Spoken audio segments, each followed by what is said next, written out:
2023, we were fucked up. We had the best New Year's Eve party. It was lit, but it cost us $110,000. What? Yeah, it was dumb as shit. Bro, what? Why did it? What? It was crazy. We fresh as fuck. We not trying to stand in no lines. Like, we drunk. We only want Don Julio Reposado. Like, we gotta make sure everything right. We want to hear every song. Like, we try to enhance that experience, like, to the max. Like, we get, like, the stage of the bullpen, we built that. The cages around the DJ booth, lighting, CO2, the barricades that you see, all those tables placed on the ground, like, those are strategically placed. And we got to deal with the fucking neighbors. The ones across the street are the real problem. They're the condo people. They're like older ladies and old people, and you play the bass on the ground, it vibrates over to their building. Like, I remember when we had a party there, police coming up front, like, yo, like, sound complaints, we're gonna shut the whole bullpen down if you don't stop this bass. And we like couldn't figure out, like, how would they live here? But what makes me happy is people having fun. Just find something that, like, you'll be passionate about, not something you just gonna pick up. Yeah, I like that you mentioned that passion piece, because that's a common thing that I brought from guests that I've brought on, is that, you know, if you're not passionate about it, you're not gonna be able to withstand the longevity or take a $30,000 loss or something like that and continue to keep going and push past it. So, is there anything else that happens behind the scenes that a lot of people wouldn't think about, like when it comes to throwing parties?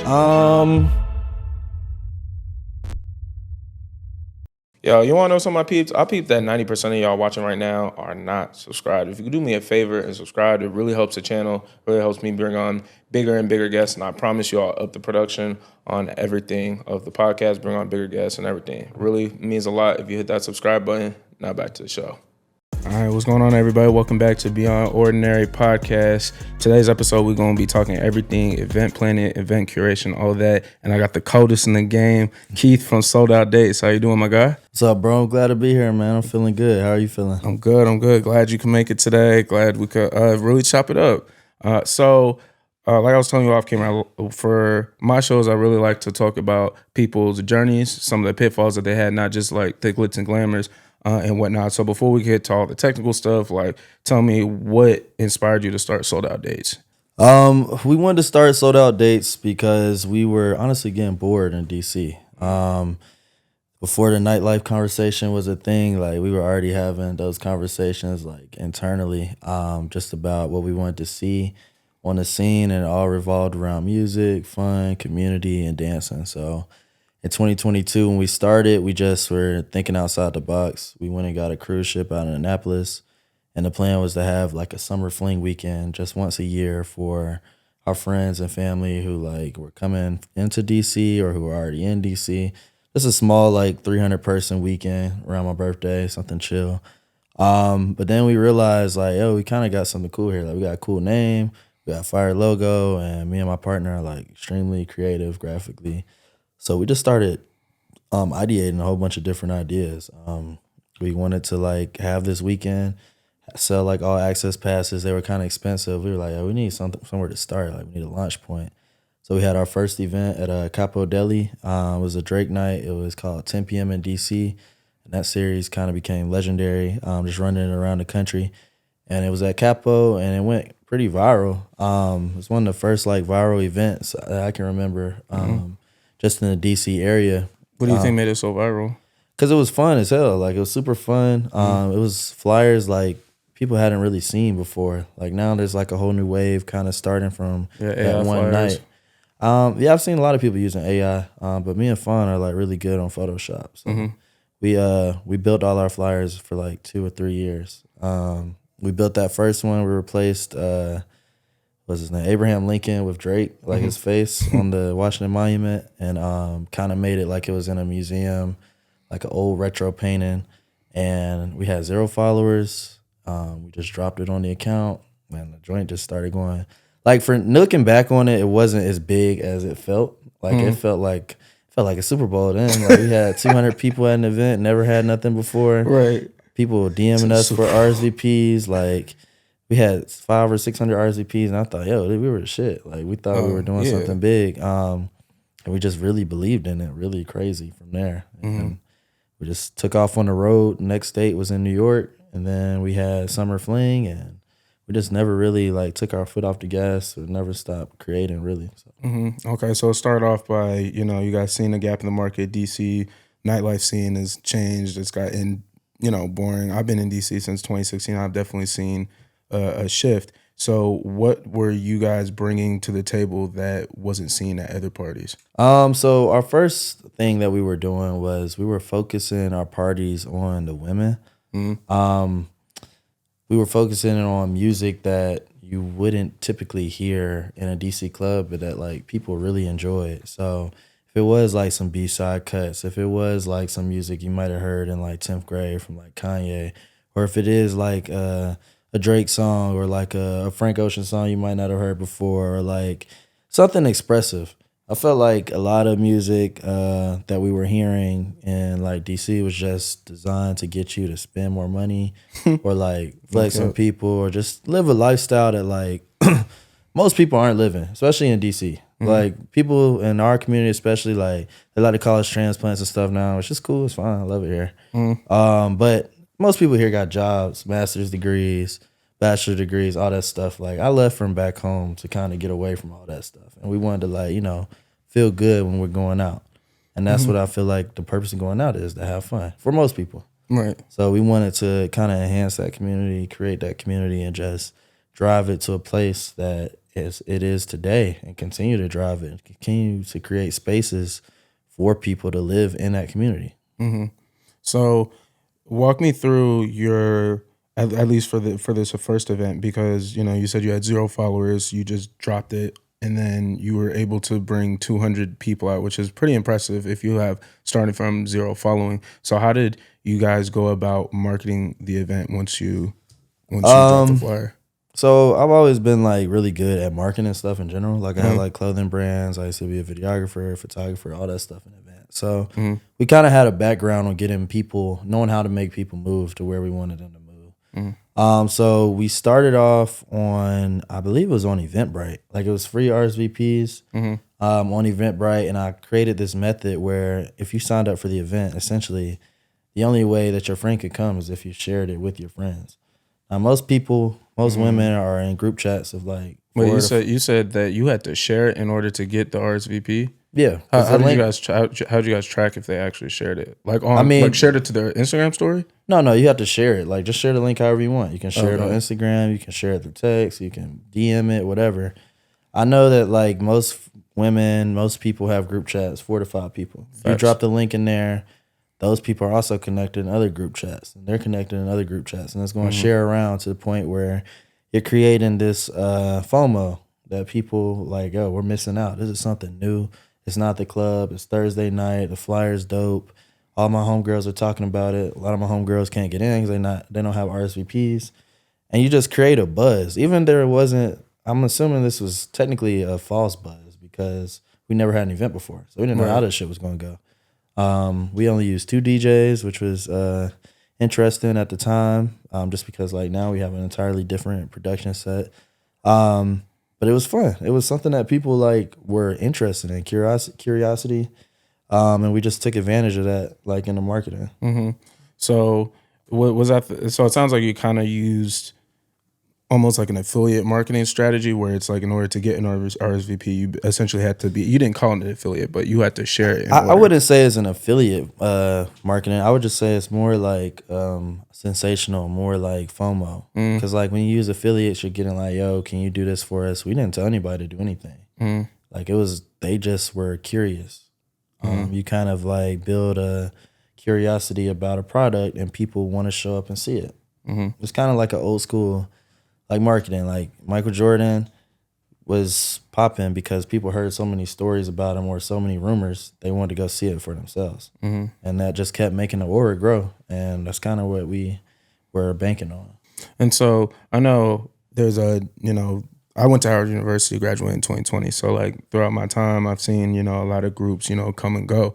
So what is something, if someone did want to transition from, whatever campus they came from to, post college, how do you think the best way to go about that would be?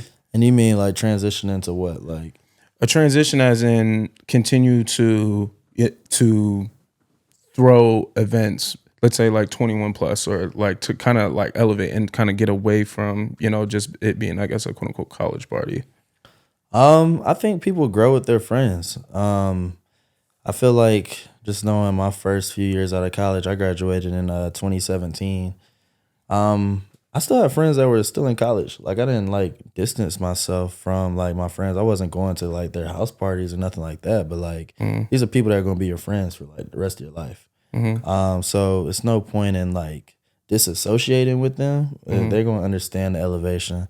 If it's 21 plus, it's 21 plus. No matter if you're a junior in college or a first year out of college, you're still 21, 21 and plus. I guess it's the conceptualization of what like you want to do for your event.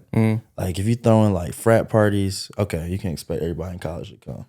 But if you throwing like a party at a venue that you couldn't access when you were in college and you charging ticket prices that a college senior or somebody couldn't afford, now you're kind of changing like your demographic and what you're shooting for. So it's all about like how you build your circle, I believe. If you want to build your circle around college kids, I mean, that's how you building your circle. If you want to build it around like young adults and professionals, start going to networking events or happy hours or going to like park or somewhere like, you know, where you can meet people that are kind of in your interest bracket, not just like your age bracket. That makes sense. What you just said, that last part in terms of like the interest bracket and not necessarily the age bracket. Okay. And then we talked about Eventbrite. So it seems like, well, I know now that you guys use Posh. What made you transition from Eventbrite to Posh? Yeah, we were doing whatever. Like we were doing whatever. Like I mean, like literally whatever. Like it was to the point I hate Eventbrite. Like, Damn. Like I really do. Like it's not like a platform that like I want to use. Like it was just the only thing I knew coming from North Carolina. Like everybody used Eventbrite, but nobody told you that you're paying fees on the front end, you're paying fees on the back end. Yeah. You get disputes. It's not really at the time. It wasn't up to date. Like interface wise, you never really talked to anybody on the platform. So I was just desperately looking for a new home. So I started making my own tickets on Square and started using this thing called Ticket Candy, which was crazy. Just thinking about like the type of events we were doing. We were by this time we had grown to like 1,000, 1,500 people each event, and I'm using like this Ticket Candy scanner that like I just created on my own. Oh wow. So everybody's struggling at the door. We all searching like for tickets in the beginning, and then I started hearing about like ticket platforms. Like, I didn't really look into it like deeply. Like I didn't even know that was a thing. Nobody was using Posh here. Nobody was using Dice here. People were just using Eventbrite and I can't remember the other thing. But I just knew Eventbrite. I knew how much I hated it. So Yeah. when I went to New York and I had a meeting scheduled with Posh, and I had a meeting scheduled with Dice. And I met with Posh, and their office was about the size of this room we're in right now. Okay. And it was just us three. It was me, the founder, Fonte, Henry, who had reached out to me, who was a senior partnership manager, and like somebody else. And we were just in there chopping it up. At the time, I was still working at IBM. I was in a work meeting. I wasn't really paying attention. Didn't really give a fuck. But I'm just learning. Like these young kids, they were like 22, 21, 22 years old, and they built this platform, and like they were hungry and they were innovative, and they were also like believing in their future like I did. Like I believed in my future and they believed in their future. And like we were just chopping it up, and they were black.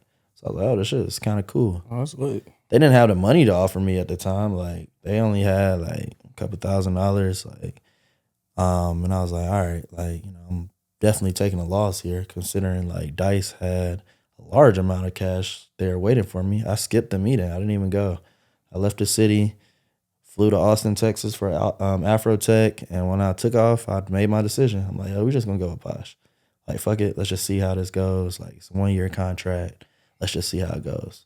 Little did I know, we were both about to transform our companies, both of our companies, and the nightlife landscape with like ticketing. We really like blew the bubble with that shit. Like we kind of like put it out there where it's like synonymous with fun events, cultural events, community-based events. Like you're going to go on Posh. If you're in DC, you're going on Posh. If you're in Charlotte now, you're going on Posh. If you're in New York City, you got a black event, you likely going on Posh. So that's something that like we really enjoy about our partnership and like relationship with Posh. Like we work closely together. I go up to the office and work sometimes. All the team members reach out to me for help or whatever. Like people come to me that are interested in curating events, asking me about Posh.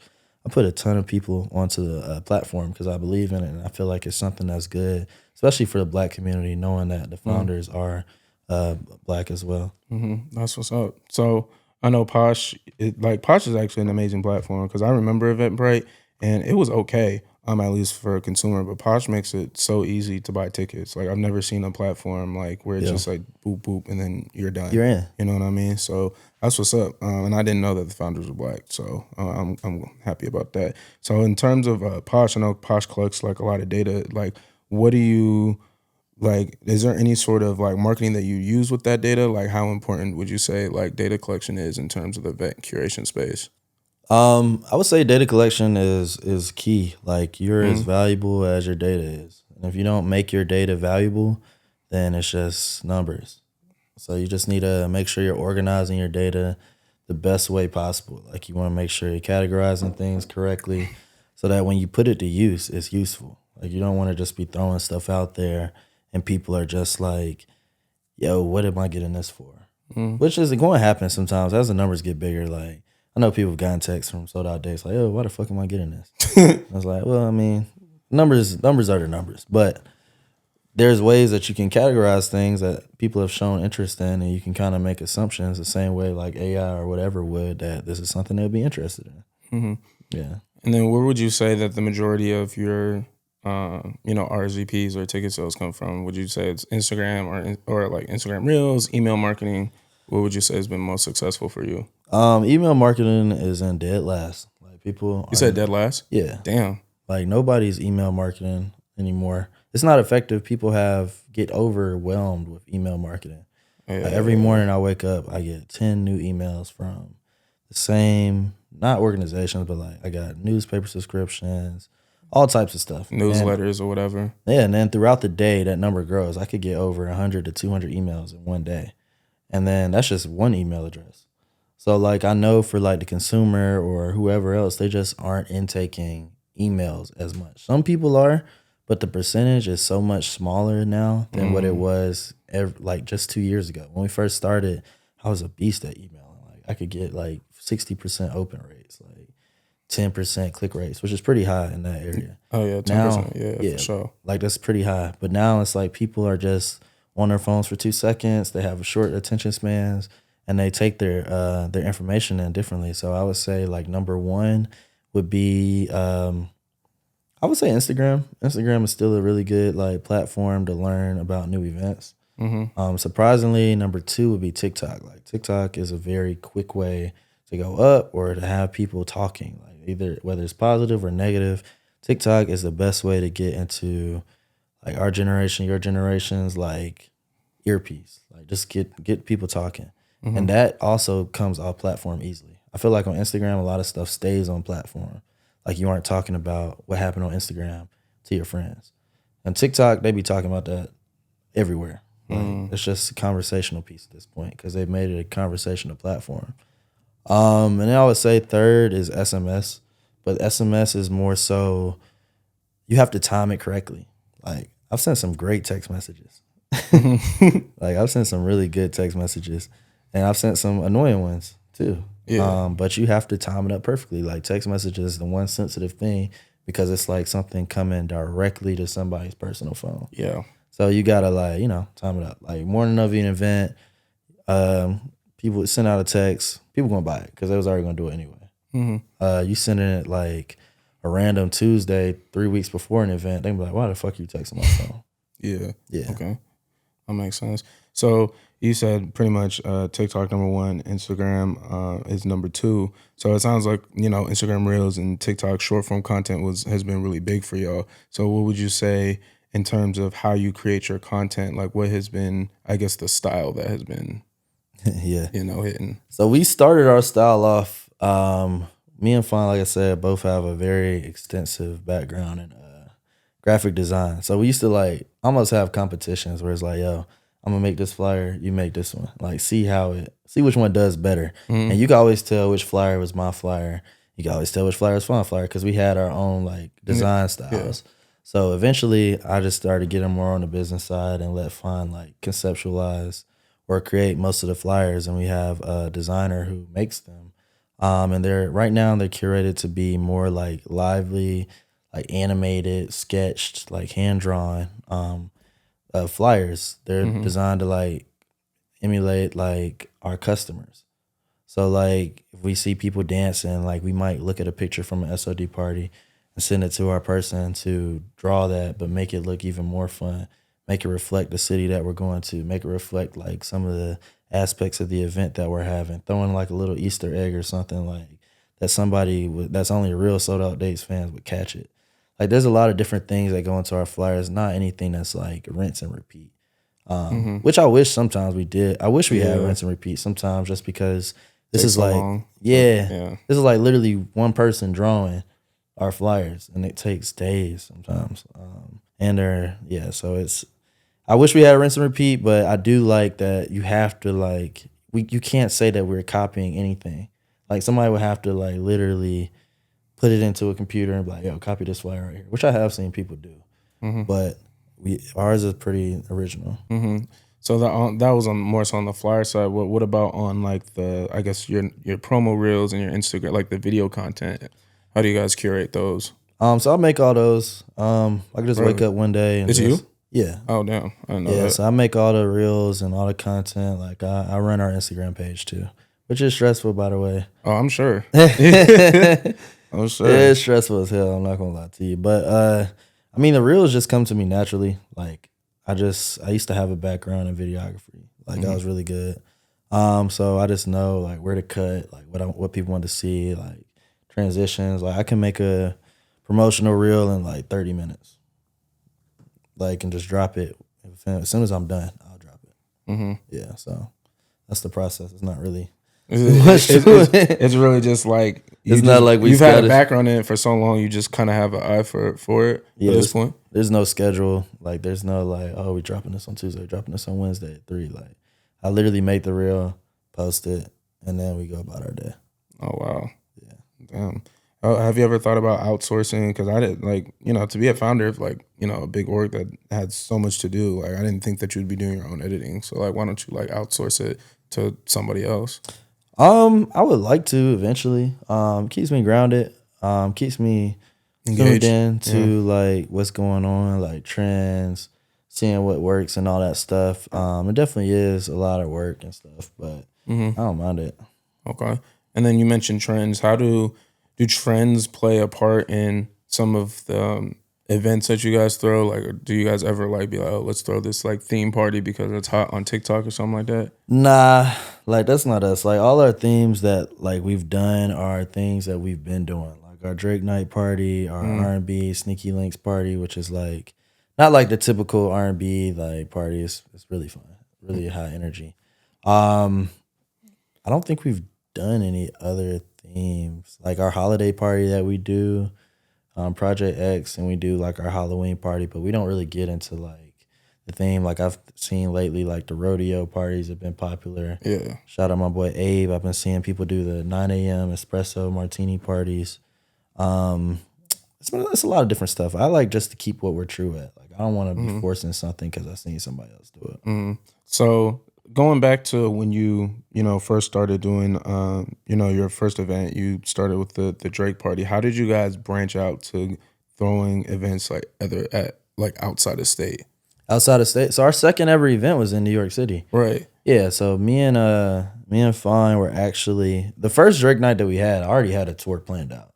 It was actually crazy as hell of an idea. Like I came to Fine after we had that. I gave him like a prep speech before we had the event. And I was like, yo, we're going to Chicago, we're going to Boston, we're going to Philly, we're going to New York, we're going to go to Charlotte eventually, we're going to go to Atlanta, and we're going to fucking Houston. And like at the time, it sounded insane. Like to me, it sounded normal. It sounded really regular, but nobody was touring at the time. Like nobody was really taking their party on the road. Everyday people, of course, but nobody really was like taking their party like on the road. And for what we just did, it was like a 200-person party. Even the finances didn't make sense at the time. Like, but I had an idea, like, yo, let's do it. Like, we can connect. There's people like us in every city. Like, we can reach out to them. So is that what you did in order to, like, tap into that market because you guys weren't from there? We kind of maxed out, like, knowing how to use Instagram and TikTok and also having, like, pretty large networks of friends. So we knew the algorithm. Like Fawn was really good at like creating, videos on TikTok at the time, like that were going viral in DC, and we knew how to break the bounds of just being like in the city because we knew that shit. Like we knew the algorithm. Like we had it down to a T. So our first ever event in New York City sold out in like 4 days, right after the DC one. It was on June 18th, I think, 2022. Like right whenever Drake dropped that Honestly Nevermind project, like our party was that next Friday. And we had dropped a link like before the project or whatever. We were in Costa Rica. They gave us the date. It was a Thursday night. It was raining and shit. We sold it out and we started building a relationship with Sultan Room. Shout out to James. That's my guy. We came back there, sold that joint out 3 more nights in a row in September. Like we did a party. We did one party, you know, like when you coming up, like you just start feeling yourself a little bit. Yeah. Like we did what was it? It was a Jersey party, like a 2000s Jersey party. And it was white people in there. And I just thought we failed, like terrible. Really? Yeah. I mean, were they the majority? I would say it was 50-50. Oh, okay. But I mean, like, that's still a lot. That wasn't the target audience. Nah, it wasn't. I was like, damn, this is what happens when you really push the bounds of, like, going on that algorithm. Like, that shit goes anywhere.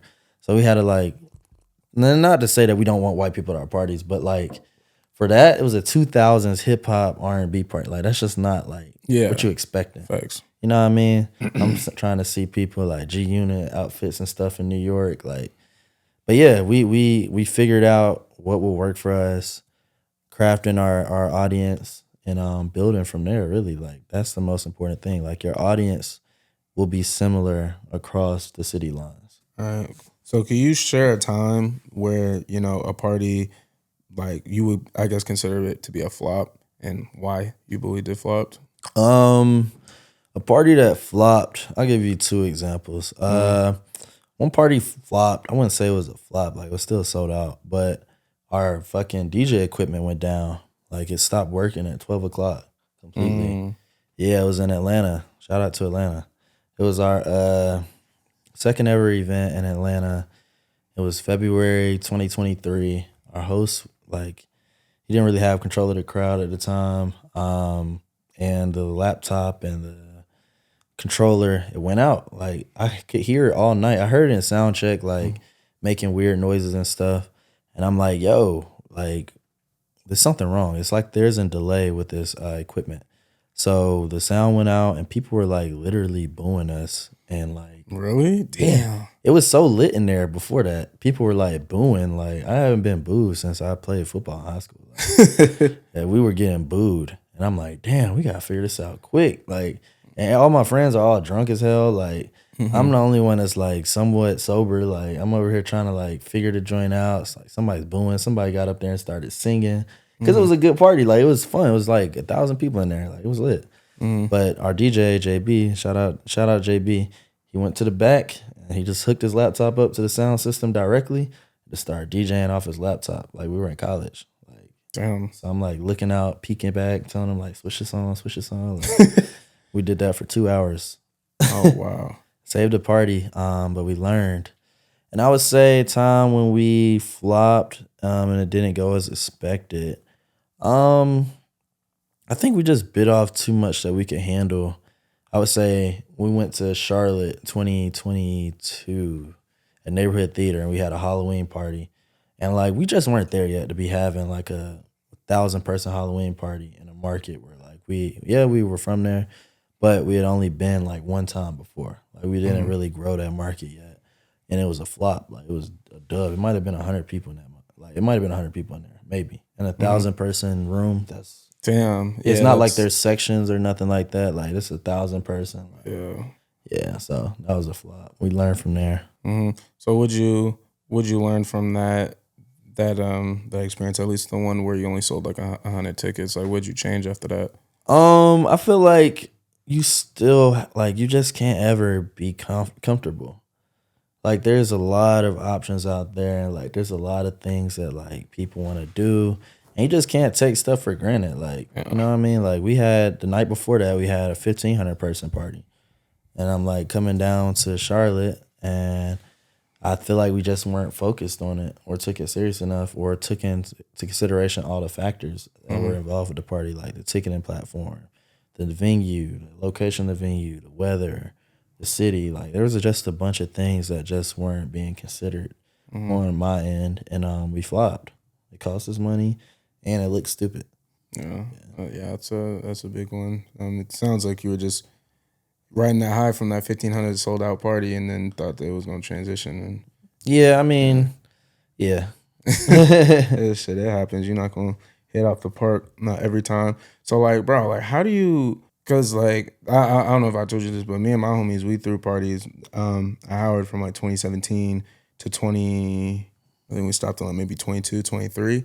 And I vividly remember we told ourselves, like, yo, if we get a spot we could go up every single week, we'd be straight. And then we did that. It was like Thursday University every Thursday.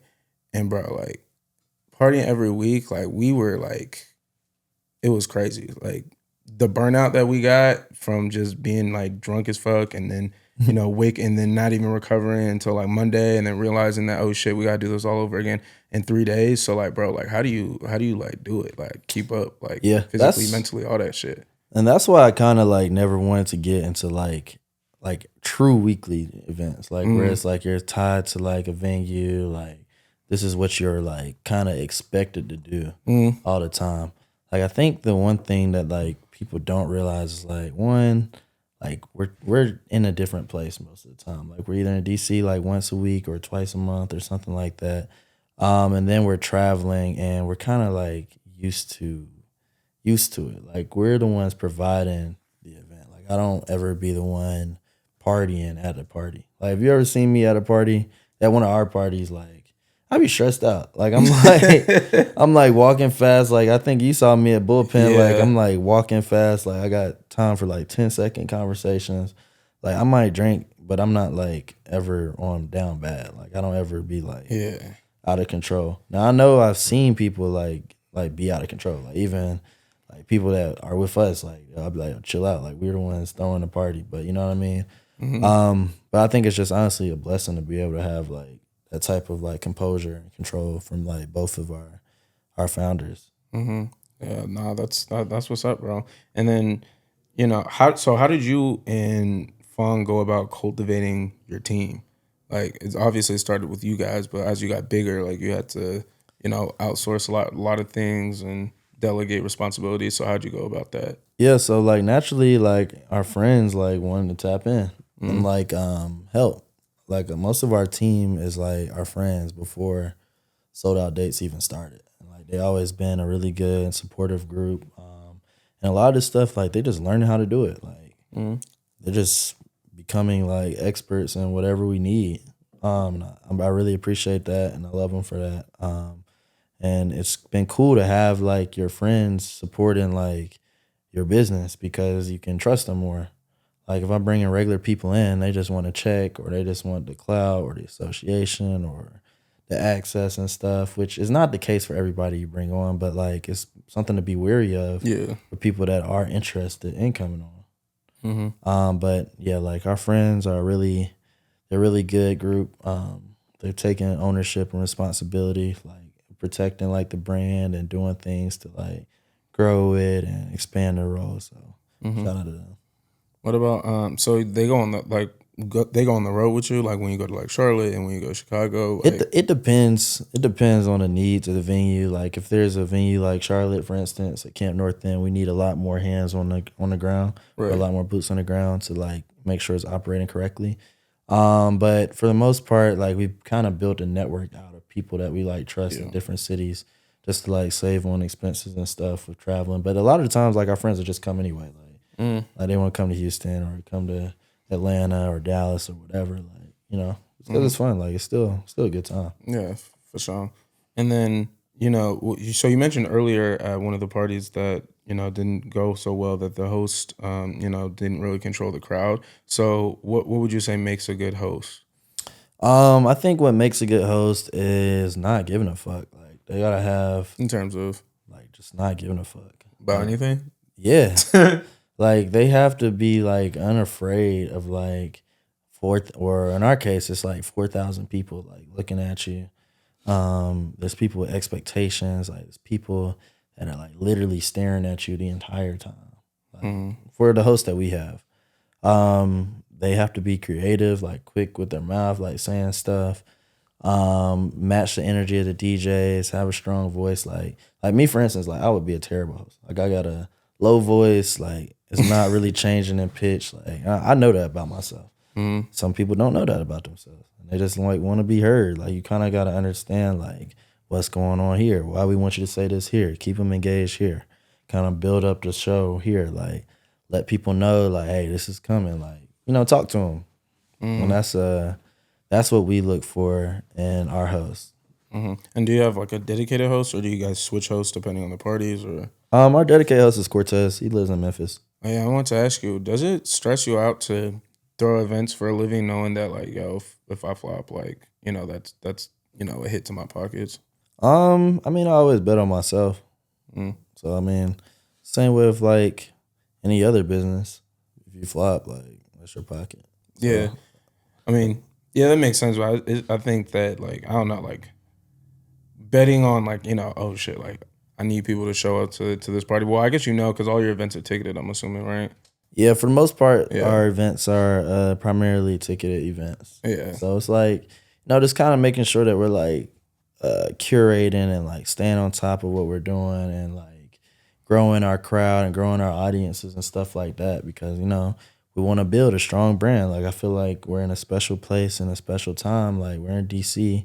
It's not like it's the biggest city in the world. It's not like it's like the first city people think of, like New York or LA or something like that. Like we're in DC, we got something special going on here, and we definitely want to like groom it and make sure we aren't like flopping. So we got something we can take to the world. Oh yeah. So in terms of funding your guys' events, or at least when you first started, did you guys like, because you have DJ staff, all that stuff. Did you guys just fund it like out of pocket? Did you guys take out a business loan? Like how'd you guys go about that? Yeah, everything was like funded out of pocket. Like we funded everything. Like starting off, I mean, of course we started to like make the money and stuff, but it was a journey because we were doing like events less than 1,000 people for like a year almost. Yeah, so every dollar was counting at that point. And then I'm assuming you guys just reinvested everything. At what point were you guys like, okay, like we could like live off of this? I mean, we would keep like some of the money, but like I said, like if you're doing like a $300 $400, I mean 300 or 400 person party, like you ain't about to be like bringing home like a lot of money. But those are needed. But like you ain't about to be like, oh, let me quit my job for this. Like, yeah. So it's like I got my MBA and I got a background in econ. So like I kind of know to like stretch and like how to forecast and project like what we're gonna have, what we need, like what we need to put away, how much we need each month or whatever. So I would say around last summer we just started like being like, all right, we really don't need this working shit. We still were working until February. Well, I was working until February. What, February this year? Yeah, until February this year. Oh damn. Yeah. How'd you manage both? How'd you juggle that? Yeah, I wasn't really managing my job. Like I wasn't doing shit. Like I really was not doing shit. From May 3rd coming up on Saturday, my anniversary. So I wrote off. I was a consultant for IBM. It was a really good ass job to be honest. Like I got a top secret security clearance and everything, but I wasn't doing shit. Like they rolled me off a project, and I just never got back on another project. So from May until February 14th, like of this year, I didn't do shit. Like I didn't have meetings. I barely cut my computer on. I was just sold out dates. So I was already like full time sold out dates, even though you technically were working. Yeah, even though I had another job. So life was good, man. And I'm assuming you worked fully remote, huh? Yeah, I was fully remote. Yeah, that makes sense. Yeah, and I just started to like, like I'm really good at what I'm doing. For SOD, it's like even my coworkers that knew like, like why are you still here? Like, what are you doing? Like, yeah, that's when you know when your work friends or coworkers talking about, damn, like what you doing here, and that's when it's like, damn, I think it's about time. It was definitely something I was trying to keep like separate for a very long time, but like with my career, like even with my first company like EY and like other stuff, I had a few coworkers that were my age and like they've been to SOD, then they found out, oh, I'm the one that's behind it. And I would just try to keep it separate because like I didn't know where we were going at that point. Like we still doing 500-600 person joints. So like you know what I mean? It was just a fun side of life, but now it's more like a real like business. So Why was you trying to keep it separate? You just didn't want them in your business, or? yeah, like I didn't want my like, you know, coworkers to be like, oh yeah, like Keith was throwing sold out dates. Like, yeah, he not here today? Yeah, he's on the way to wherever. And that's happened before, like in a meeting. Fuck, really? Yeah. Oh man, people be snitching, bro. That's why, like, whenever I put in my out of office, like, thankfully, like in my company, like, you don't have to give a reason, and so I don't. Oh yeah. Yeah. Yes. Yeah, man. I had some cool jobs. It was just completely opposite of like Of what you really want to do. yeah, like what I really wanted to do. It just wasn't a fit. So yeah, with IBM, that's what I was working for. Basically, it was like, yo, you get on a project or you done here. And I was like, I'm not getting on a project. Yeah. So I guess we done. Straight like that, man. Straight like that. Yeah. Glad you took that leap of faith. A lot of people don't, you know, and they kind of, you know, play with their potential or they're too scared to make that leap. Yeah, man. It's definitely like, it's not an easy thing to do. Like, I don't recommend it for everybody. Like, if I could have kept working for IBM, like, I definitely would have. Because now you got to pay for your own insurance. Like, what other stuff you got to do? 401k stuff, pay your own taxes and stuff. Yeah, and then not having that, I guess, you know, security, I guess, even though shit nowadays working for the federal government not so secure as it used to be, but yeah, and that was another thing. I was on Department of Defense project, so it was all like either going in the Pentagon and stuff like. All right, so I saw that you guys have a residency at Rosebar. You guys are going up at Rosebar. I don't know if it's like a weekly thing. Can you talk more about that? Yeah, so our series at Rosebar, when I first came to DC, we used to go to Law Society a lot. RIP Law Society, man. Yeah, but the thing that was so good about Law Society is like, I swear to God, I met everybody there. Like everybody was like, there's always some new joints from out of town, some joints that already lived there. I was a new face. Like, there's new friends there. Like, it was a nice little patio with like sun shining, like good DJ in the corner, and it was divided into two areas, like the little patio and like the deck area. So, like, I went to Rosebar one day, and I was like, this place is actually beautiful during the daytime. Like, it's actually a beautiful spot. And I'm like, if you could just take out some of the elements, like making it too expensive, super expensive to like go and enjoy it. 50 million people in one section. $5 for a water bottle. Yeah, it's expensive. So it's like when we go in there now, we're designing, because it has all the elements that like a Law Society had. Like, if people don't know that though, like it's a beautiful sound system, probably one of the best in DC, a rooftop that retracts. And when you take out all the tables and you take out the hookah and you bring the bottle prices down to a reasonable price, it's a fun place for a Sunday fun day. Like, and the whole point of it is we want to make Sunday great again. Like, we want to have fun Sundays. So when people know to come, it's called Sundays on Deck, SOD Sundays. We're going to try to separate it from like the Sold Out Dates brand, but like, you know, push it to make it grow a little bit. But yeah, Sundays on Deck, SOD Sundays is going to be our residency at Rosebar starting June 1st through August 31st. Yeah. So earlier you were talking about how you didn't like, you know, doing like weekly series. So what made you want to take this on? This one, we wanted to kind of run itself. Like, for the most part, I know in the summer I'm not going to be here. Like, I'm just not going to be here. So we wanted something that was like, this is kind of like something we're doing for the city. It's like free entry. The bottle prices are reduced. Like, the drink prices are reduced. Like, it's actually set up for a great place. Like, you can go there and get you a $10, $12 drink. You can go there and get you $400 all in on some tequila. Like, it's not heard of right now, especially in this time period. So we wanted something that like could make the city fun, which has always been my own personal goal, is to make DC the most fun city in America. Like, I love this place. So I'm like, yo, we can keep adding to that. Like, we can just give somebody a place to go. Like, on Sundays, they know Sundays on Deck. That's where we're going. SOD Sundays. So how did you go about, I guess, did you know, Rosebar approach you? Did you approach them? Like, how did you guys go about, I guess? It's honestly some random shit. Like, I was at a hookah lounge on like a Tuesday, and I ran into my guy, one of the owners. He just brought it up. He just said, yo, Sundays is open during the summer. Like, and I was like, oh, word, you know? Like, I was like, oh, word. I always get a lot of opportunities coming to us. Yeah, I'm sure. Yeah. So I was like, oh, word. But I went back and sat down, and I just came up, Sundays on deck. And I was like, oh, shit. Like, this is a fire name. Like, oh, this is kind of how we started Sold Out Days. We had a fire-ass name, and we're like, let's just run with it. And then we kind of met and talked about it, and we decided to run with it. So we had our first one last Sunday, and honestly, that one flopped. Like, it was not good. But I feel like what we needed to do better was train our audience to come to that place. Because there's just a lot of, like, negative connotation with Rosebar from our crowd that buys tickets to go to have fun. Like, we're trying to blur those lines that, like, yo, Rosebar is a beautiful venue. Yeah. It's in a good location. There's restaurants next door. It's on Connecticut right after they have a lit ass night party, which is back to like what they usually do. But like the sound sounds good. Like the concept is fire. And on a sunny day, you can't beat it.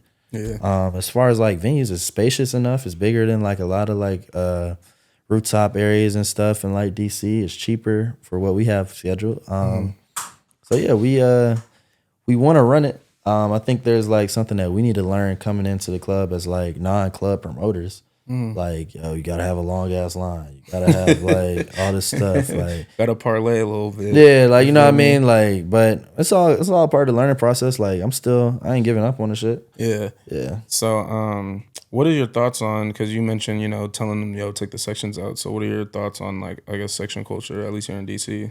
I don't know. Sometimes I feel like a hypocrite because like I'm not the type to just stand in the crowd. Like I'm not. But I do think that there is a misconception about section culture. Like sections and GA go hand in hand.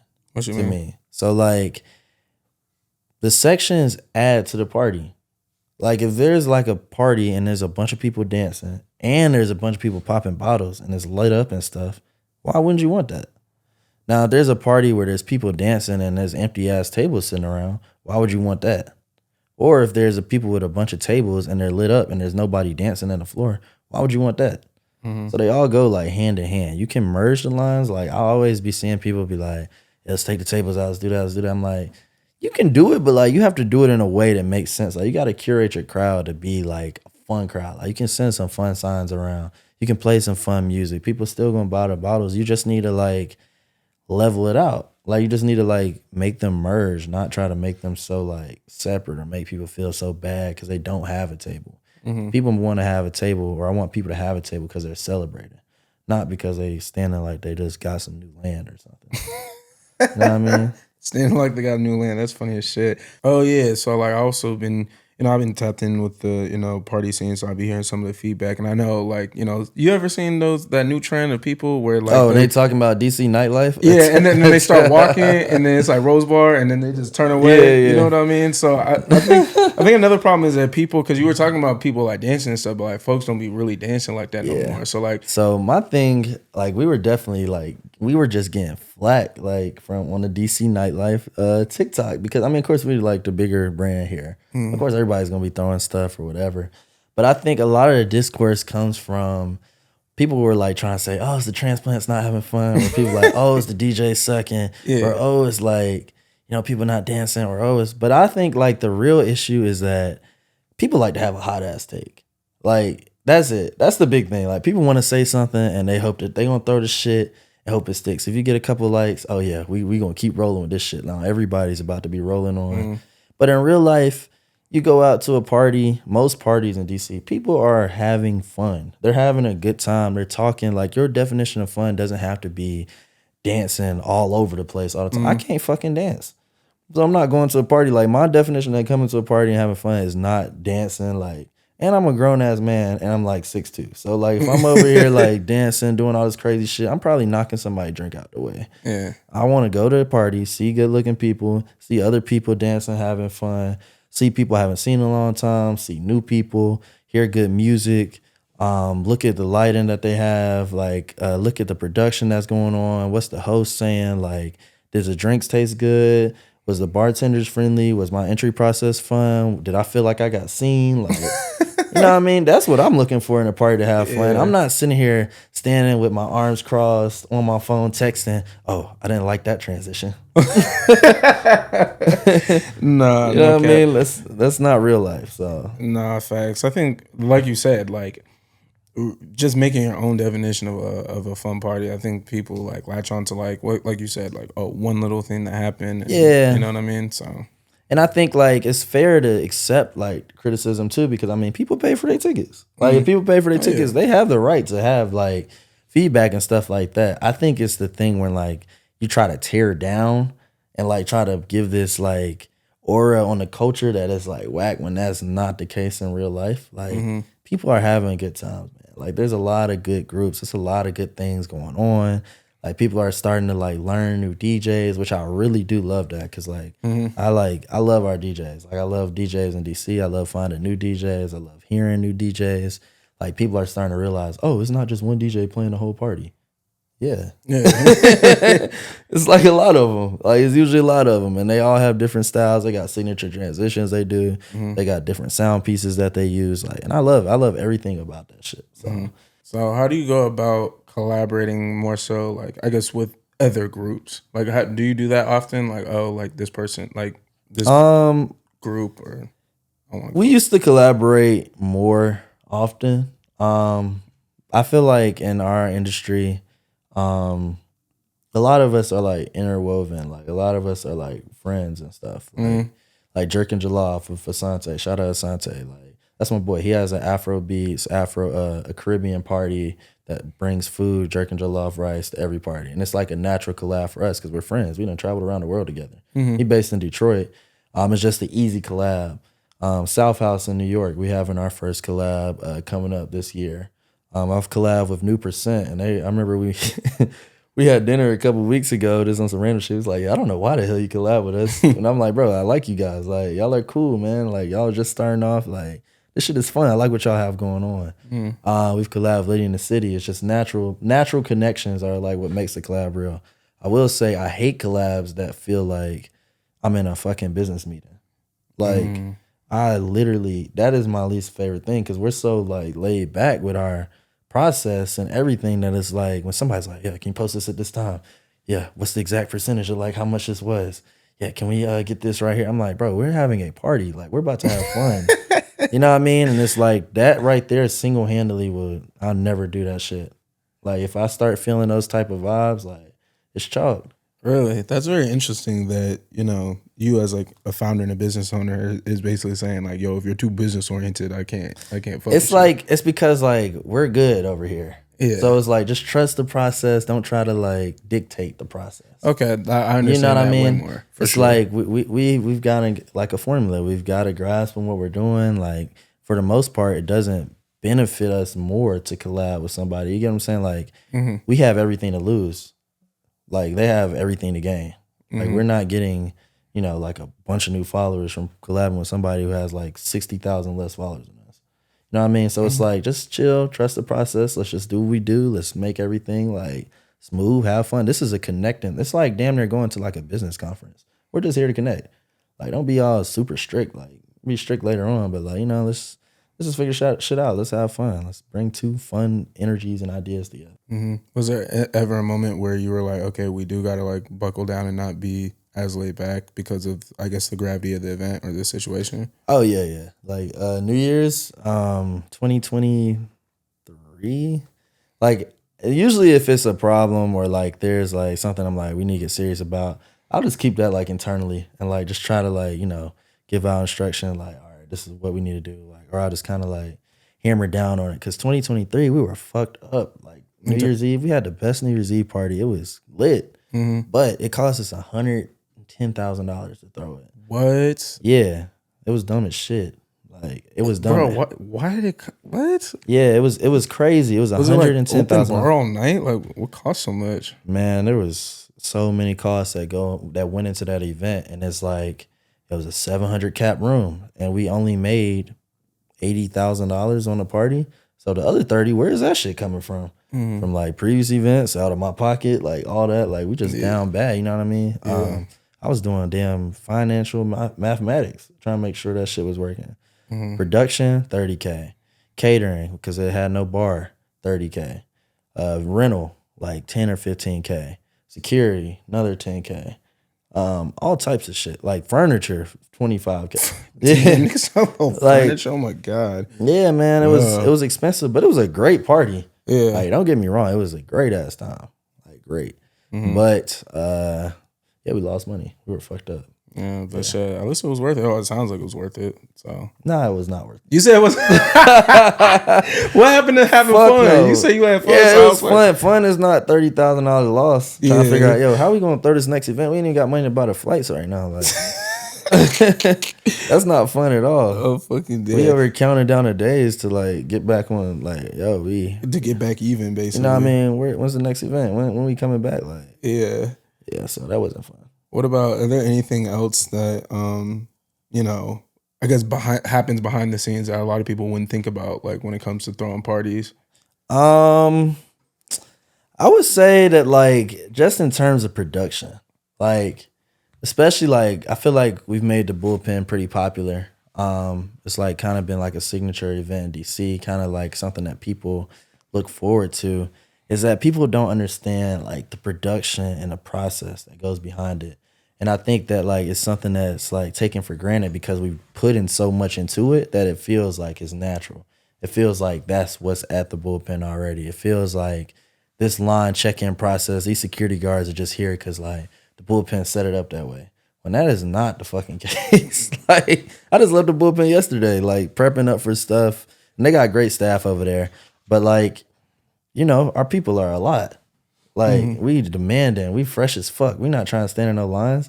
Like we drunk. We only want Don Julio Reposado. Like we gotta make sure everything right. We want to hear every song. Like so we try to enhance that experience like to the max. Like we get stages, like the stage of the bullpen, we build that.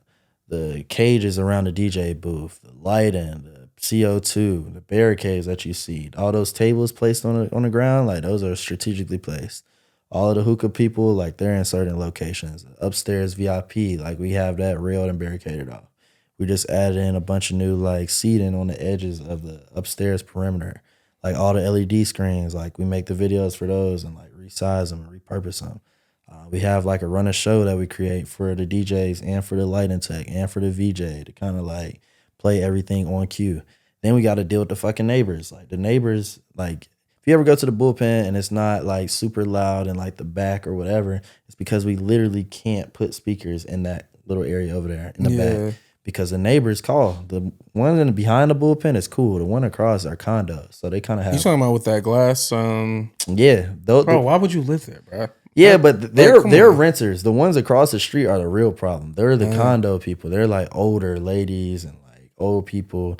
And you play the bass on the ground, it vibrates over to their building. Like I remember when we had a party there, I was just like, just turn this shit up, like let's crank it. And like the police coming up front, like, yo, like sound complaints, we're gonna shut the whole bullpen down if you don't stop this bass. And we like couldn't figure out like why would they live here? Like why can't we? Yeah. So we ended up hanging the subs in the air, suspending them and pointing them down because like the sound travels. But once it gets through like 2,000-3,000 people, it stops.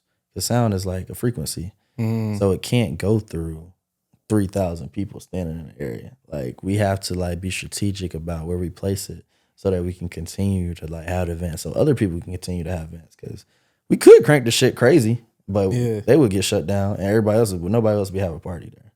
Yeah. So there's just a lot of things that like go into like producing an event of that size. And I think it's fun. I like having those type of discourses because like one, there aren't too many people that are like doing that. And there's like a lot of learning that is in place that could be put in place for like people to have more behind the scenes and like producing a large scale event. Yeah. And then what advice would you give somebody who, you know, wants to start their own group? So like they're in college and they're like, yo, like we trying to get just be authentic. Like I wouldn't make it all about the money. Like make what you need to make your business successful, but like that should be back end. Unless like you're passionate about the finance aspect where like that's something that makes you happy. Like, but what makes me happy is people having fun. Like I get happy, I get excited when people are having a good time. Everything else that goes into it is just a product of me loving to like work. Like I always work. Like I'm working I wake up at 8 a.m. I go to sleep at 2 a.m. I'm in that laptop all day. Like right now, I'm like ready to get back to the laptop. I'm playing. Yeah, but nah, it's just I be up there though. Like I be on that laptop working all the time. So just find something that like you'll be passionate about, not something you just gonna pick up. We got some shit next week. Let me pick up my laptop, work on it. Like I'll be working on stuff for next year right now. Like yeah, I like that you mentioned that passion piece, because a lot of that's a common thing that I've brought from guests that I've brought on, is that, you know, if you're not passionate about it, you're not gonna be able to withstand the longevity or take a $30,000 loss or something like that and continue to keep going and push past it. So yeah, no, I like that. So I'm sure your staff and your folks are watching this right now. Like, what is one thing that you want to say to them? I appreciate y'all.